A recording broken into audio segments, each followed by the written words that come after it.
লন্ডনের মাটিতে পা রাখতে ইউনুসকে ধাওয়া করছে গো ব্যাক স্লোগান। তাকে দেখে কালো পতাকা দেখানো হচ্ছে, এমনকি কুশ পুত্তলিকা পর্যন্ত জুতোর মালা পরিয়ে পোড়ানো হচ্ছে। এমনই ঘটনার সম্মুখীন হলো ইউনুস, যেটা আশা করা যায় না। একজন নোবেলজয়ী ব্যক্তি, তিনি বিদেশের মাটিতে পা দিচ্ছেন, এরকম ঘটনার সম্মুখীন হচ্ছেন, এবং এর জন্য হয়তোবা সাম্প্রতিককালে বাংলাদেশের পরিস্থিতি দায়ী।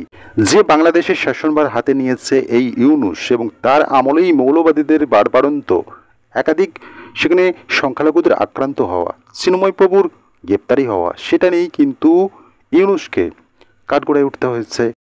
কোথাও না কোথাও ইউনুস কিন্তু তার সম্মানটা ধীরে ধীরে হারাচ্ছে। কখনো দেখছি তিনি ফ্রান্সের যিনি প্রধানমন্ত্রী রয়েছেন ইমানুয়েল ম্যাক্রো, তার সাথে সাক্ষাৎ করতে চাইছেন, বৈঠক করতে চাইছেন ইউনুস, সেখানে ধাক্কা খাচ্ছে।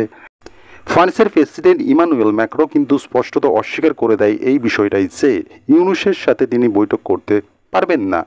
এর কারণটা কি, কেন তিনি ইউনুসের সাথে বৈঠক করতে চাইছেন না, এটা তো স্পষ্টত হয়েছে। সাম্প্রতিককালে বাংলাদেশের পরিস্থিতি তার জন্য দায়ী। একদিকে ফ্রান্সে তিনি ধাক্কা খাচ্ছেন, আবার লন্ডনের মাটিতে গিয়েও গো ব্যাক স্লোগানের মুখে পড়ছেন।